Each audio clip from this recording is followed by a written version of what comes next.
आज चीन के साथ जो सीमा विवाद है वो बहुत हद तक भारत के पहले प्रधानमंत्री जवाहरलाल नेहरू की देन है, क्योंकि उन्होंने समय रहते चीन को पहचाना नहीं।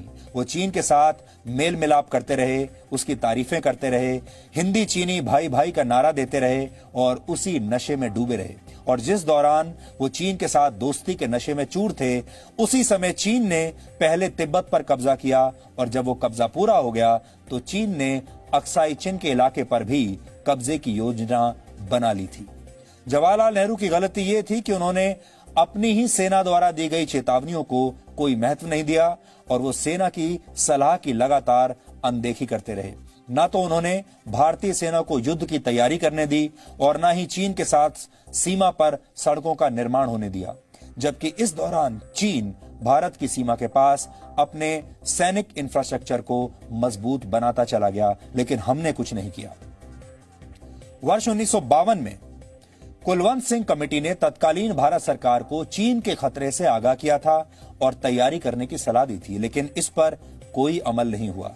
इसके विपरीत जवाहरलाल नेहरू चीन के साथ पंचशील समझौता करने में व्यस्त रहे और ऐसे समझौते के जरिए तिब्बत पर चीन के कब्जे को मान्यता देते रहे और ये मानकर बैठ गए कि चीन कभी भारत के खिलाफ कोई साजिश नहीं करेगा। लेकिन इस दौरान चीन एक एक इंच करके भारत के इलाकों पर कब्जा करने की योजना बनाता रहा।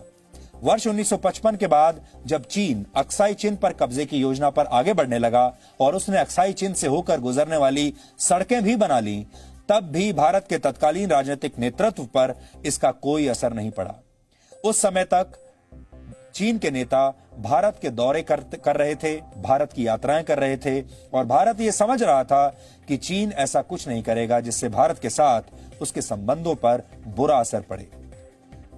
जब तक चीन के असली मकसद को भारत समझ पाता, तब तक बहुत देर हो चुकी थी और भारत ने सीमा पर अपनी ताकत बढ़ाई और चीन के दावे वाले इलाकों में सैन्य टुकड़ियां भेजी जाने लगी।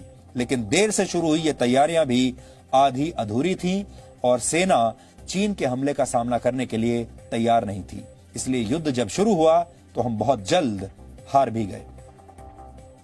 नेहरू की सबसे बड़ी गलती यह मानी जाती है कि 1962 के युद्ध में वायुसेना को शामिल होने की इजाजत नहीं दी गई। उस समय भारत की वायुसेना के मुकाबले चीन की वायुसेना बहुत कमजोर थी। अगर भारतीय वायुसेना युद्ध में उतरती तो युद्ध का नतीजा कुछ और भी हो सकता था। उस वक्त की सरकार कितनी गंभीर थी, इसका अंदाजा आप इसी बात से लगा सकते हैं कि जब चीन से युद्ध के हालात बन रहे थे, तब तत्कालीन रक्षा मंत्री वीके कृष्ण मेनन संयुक्त राष्ट्र महासभा में हिस्सा लेने अमेरिका चले गए थे। इसी दौर में प्रधानमंत्री नेहरू भी एक के बाद एक विदेश दौरे कर रहे थे और जवाहरलाल नेहरू और वीके कृष्ण मेनन के सबसे चहेते सैन्य अफसर lieutenant general BM Kaul Kashmir में छुट्टियां मना रहे थे। ये तो हालत थी हमारे देश के नेतृत्व की। जब तक चीन ने तिब्बत पर पूरी तरह से कब्जा नहीं किया था, तब तक चीन ये कहता रहा कि उसके और भारत के बीच कोई सीमा विवाद है ही नहीं, क्योंकि तब उसे तिब्बत पर कब्जा करने के लिए भारत की मदद की जरूरत थी। लेकिन जैसे ही चीन ने तिब्बत को पूरी तरह से हड़प लिया, वो भारत के साथ सीमा विवाद को हवा देने लगा। इसके लिए चीन ने नए नक्शे जारी करने शुरू कर दिए। इन नक्शों में भारत के कई इलाकों को चीन में शामिल कर लिया गया। चीन अपनी सहूलियत के हिसाब से समय समय पर कैसे अपने नक्शे बदलता रहा है और कैसे पुराने नक्शों को नकारता रहा है, इसे हम आपको आज कुछ पुराने नक्शों के आधार पर समझाना चाहते हैं। अब जो नक्शा आप देखेंगे, ये वर्ष 1933 का नक्शा है जो आपकी स्क्रीन पर है। ध्यान से आप देखिएगा, जो उसी वर्ष यानी 1933 में चीन के शिक्षा और साहित्य विभाग ने छापा था। इस नक्शे के हिसाब से अक्साई चिन का ज्यादातर इलाका भारत का हिस्सा था। इस नक्शे में लद्दाख में श्योक नदी के दक्षिण पूर्व इलाके को दिखाया गया है और इसमें चेंग चेमो वैली, स्पांगुर लेक और पेंगोंग लेक का पश्चिमी हिस्सा भारत में दिखाया गया है। यह नक्शा भारत और चीन की सीमा बताने वाली उस जॉनसन लाइन के आधार पर बनाया गया था, जिसे वर्ष 1865 में हुए सर्वे के आधार पर तैयार किया गया था।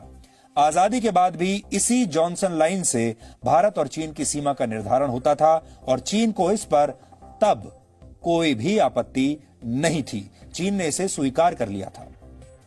अब दूसरा नक्शा देखिए। यह नक्शा वर्ष 1951 में चीन ने छापा था।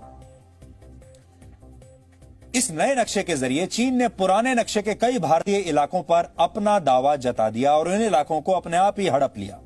उदाहरण के लिए स्पांगुर लेक पूरी तरह से अब चीन में दिखा दी गई और पेंगोंग लेक का एक बड़ा हिस्सा भी चीन ने अपना बना लिया। यहां ध्यान देने वाली बात यह है कि यह वही समय था जब चीन ने भारत की सीमा के अंदर घुसकर अक्साई चिन में सड़कें बनाने की तैयारी कर ली थी, यानी इसे सही ठहराने के लिए उसने अपने नक्शे बदल दिए। लेकिन भारत के राजनीतिक नेतृत्व को चीन की ये धोखेबाजी समझ में नहीं आई और भारत के कई नेता चीन के साथ दोस्ती की धुन में, दोस्ती के नशे में ही डूबे रहे। यहां तक कि तब भारत के सुरक्षा बल अक्साई चिन में गश्त करने के लिए भी नहीं भेजे जाते थे। इसलिए इस सड़क के बारे में जो चीन ने वहां पर बना ली थी, भारत को बहुत वर्षों के बाद पता चला। उस समय टेक्नोलॉजी का जमाना था नहीं। आज तो तुरंत पता चल जाता है क्योंकि आज आपके पास सैटेलाइट्स हैं और बहुत सारी टेक्नोलॉजी है जिससे आप पता लगा सकते हैं। लेकिन उस समय आप सोचिए, चीन ने सड़कें बना ली और भारत को कई वर्षों तक खबर ही नहीं हुई। इसके बाद नवंबर 1959 में चीन की मैप प्रिंटिंग सोसाइटी ने चीन का एक और नया नक्शा छापा। यह वर्ष 1951 का ही नक्शा था, लेकिन इसे चीन ने जनता के बीच आधिकारिक तौर पर प्रचारित करने के लिए नए सिरे से छापा। इस नए नक्शे में भी भारत के इलाकों को चीन की सीमा के अंदर दिखाया गया। यह वो समय था जब चीन के प्रधानमंत्री चाउ एन लाई भारत के दौरे पर आए थे।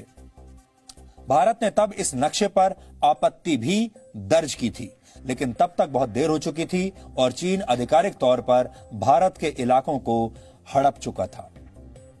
इसी नक्शे के आधार पर चीन ने वर्ष 1960 की अपनी क्लेम लाइन बनाई, जिसमें न सिर्फ अक्साई चिन बल्कि लद्दाख में पेंगोंग झील का एक बड़ा हिस्सा और गलवान घाटी को भी चीन ने हड़प लिया और अपना हिस्सा बता दिया। इस समय भी चीन अपनी इसी क्लेम लाइन को ही मानता है, यानी आज भी चीन इसी क्लेम लाइन को मानता है और उसी के हिसाब से लाइन ऑफ एक्चुअल कंट्रोल यानी LAC का निर्धारण करता है। सोचिए, ये लाइन उसने 1960 में ही खींच दी थी।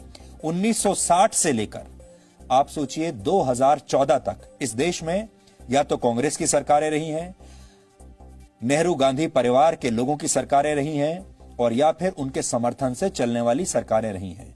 सिर्फ वाजपेयी की सरकार को अगर आप 5 साल छोड़ दें तो इस दौरान क्या किसी भी सरकार ने चीन के सामने यह मुद्दा उठाया और क्या इस जमीन को वापस लिया?